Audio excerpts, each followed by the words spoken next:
Caffeine is king when it comes to fitness.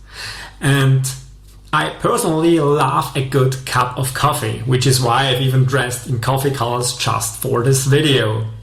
I personally prefer my coffee instant, black, cold and decaf. What? Didn't I just tell you that caffeine is king? Yes it is, but this poor soul here is caffeine sensitive. The sweet spot seems to be around 3 to 4 cups of coffee per day.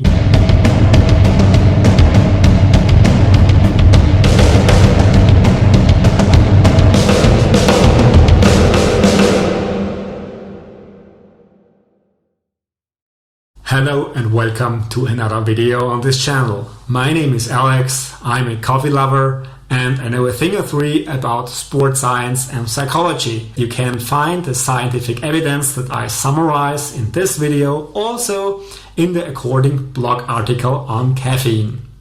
I want to start this video with green tea.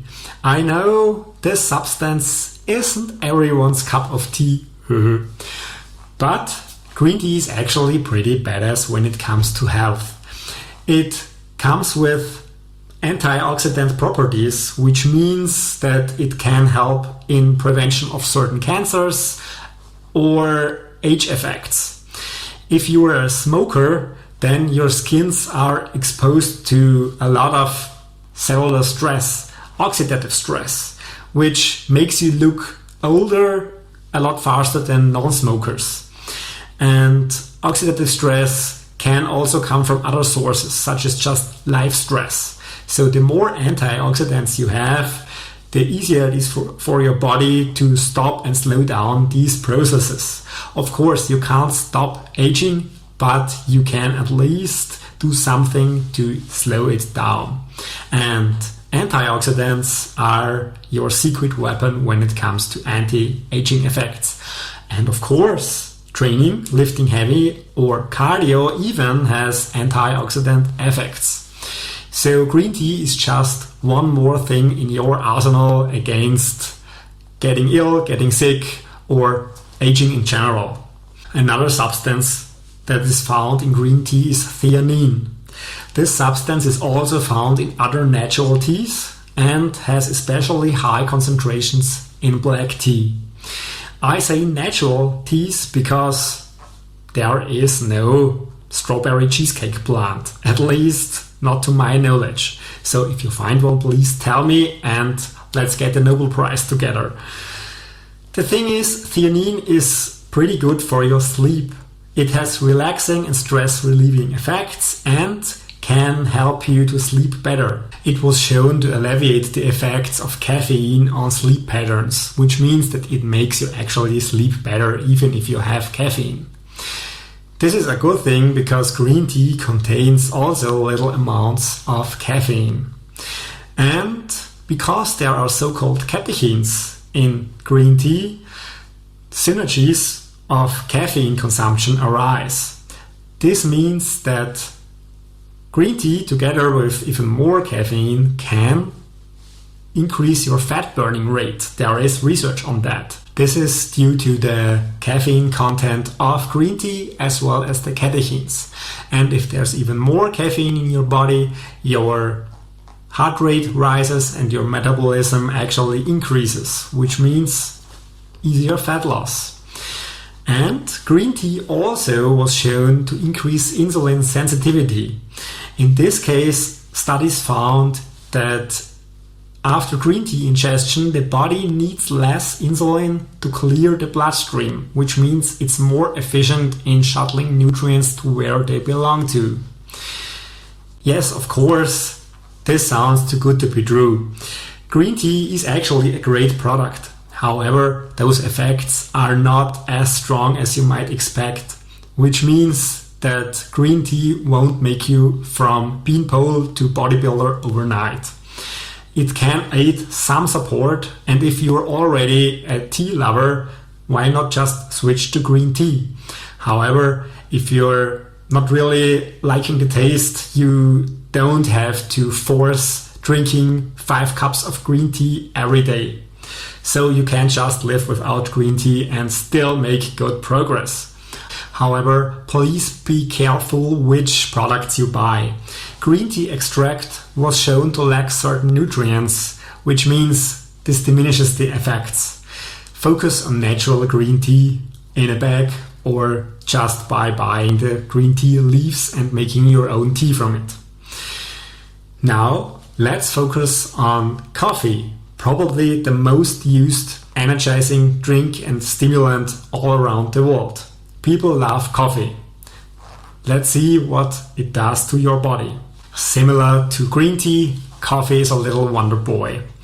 Because of its caffeine content, it raises your heart rate and your metabolism, which means that it can reduce obesity.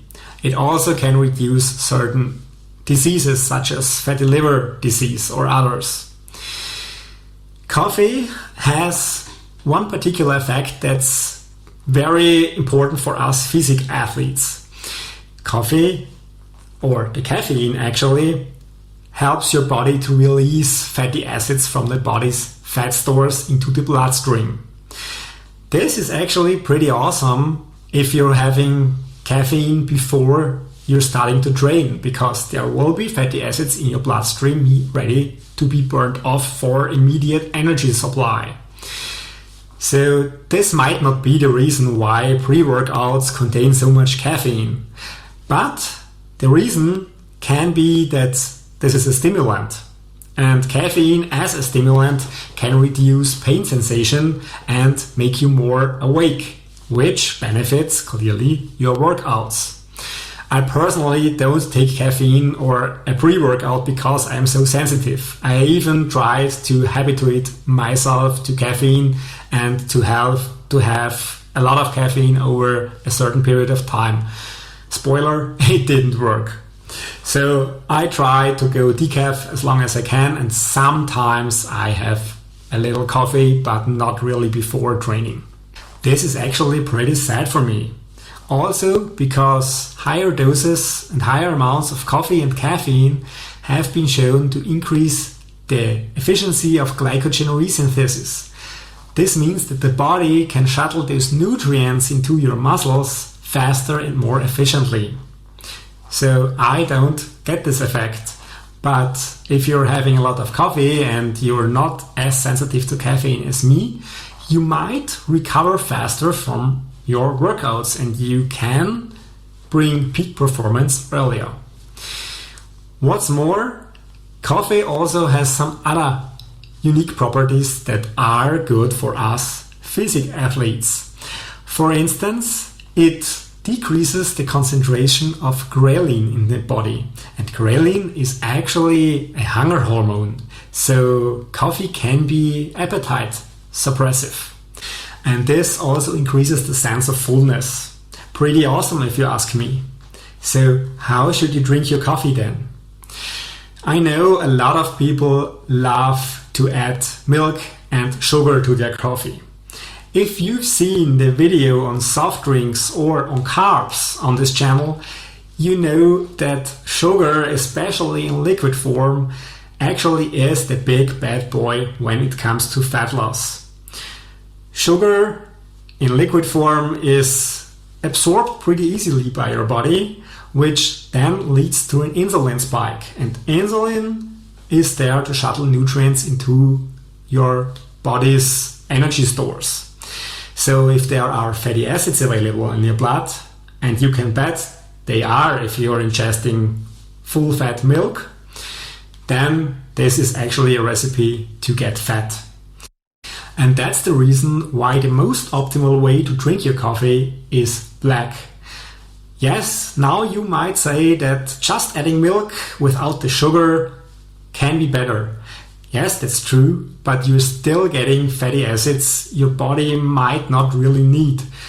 And calories your body definitely does not need. If you drink your coffee black, it's actually just flavored water with some ingredients that make your heart rate go up and burn some additional calories. So why should you supply your body with calories that might not even be burned off after your coffee? And if you're having 3 or 4 coffees a day, things are actually getting worse. So stick to black coffee. And speaking about 3 or 4 coffees per day, there is actually a sweet spot where coffee is good for you, and after that things are going downward. So this is actually a reversed U-shaped curve between health effects and coffee consumption.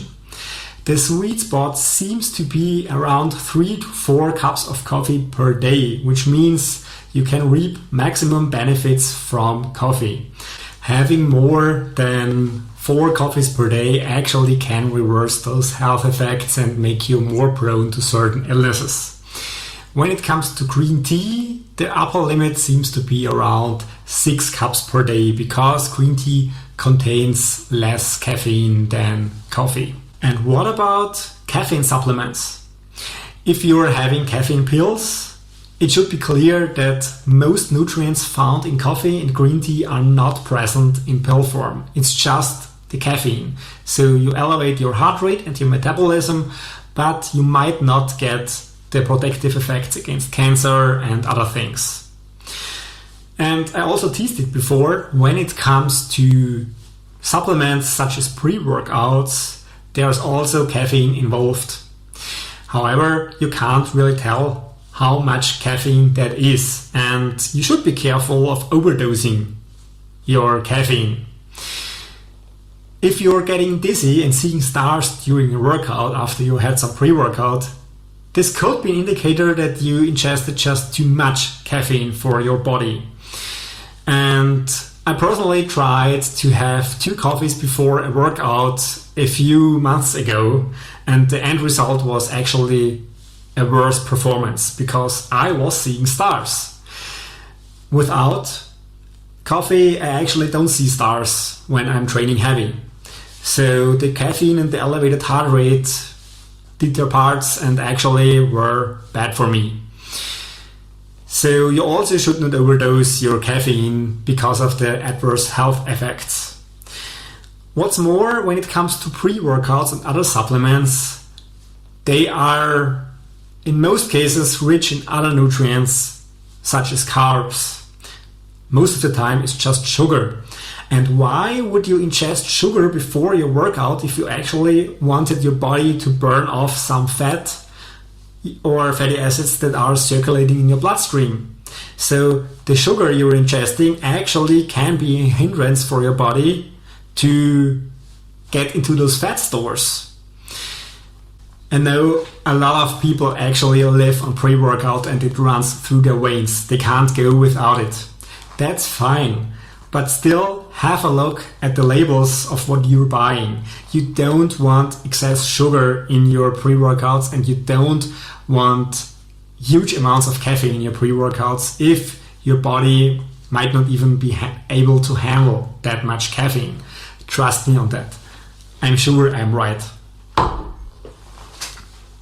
Let's do a quick summary here. Drink coffee and green tea in moderation for the most beneficial effects.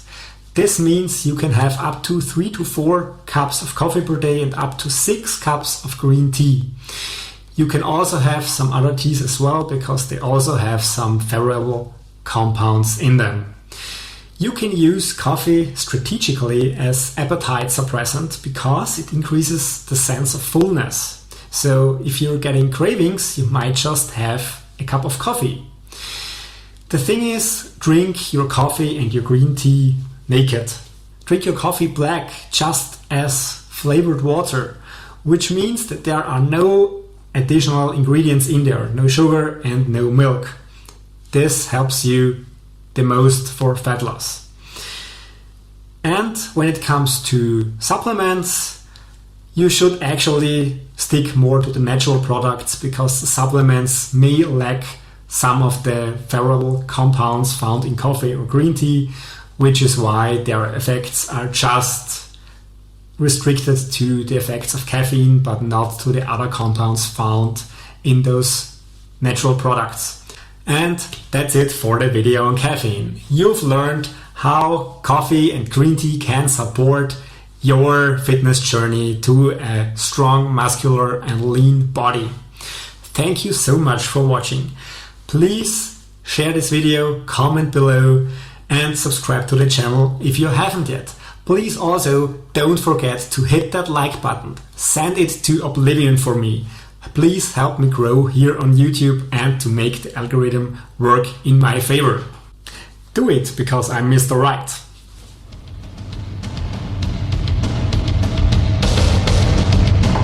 Okay, time for the drums.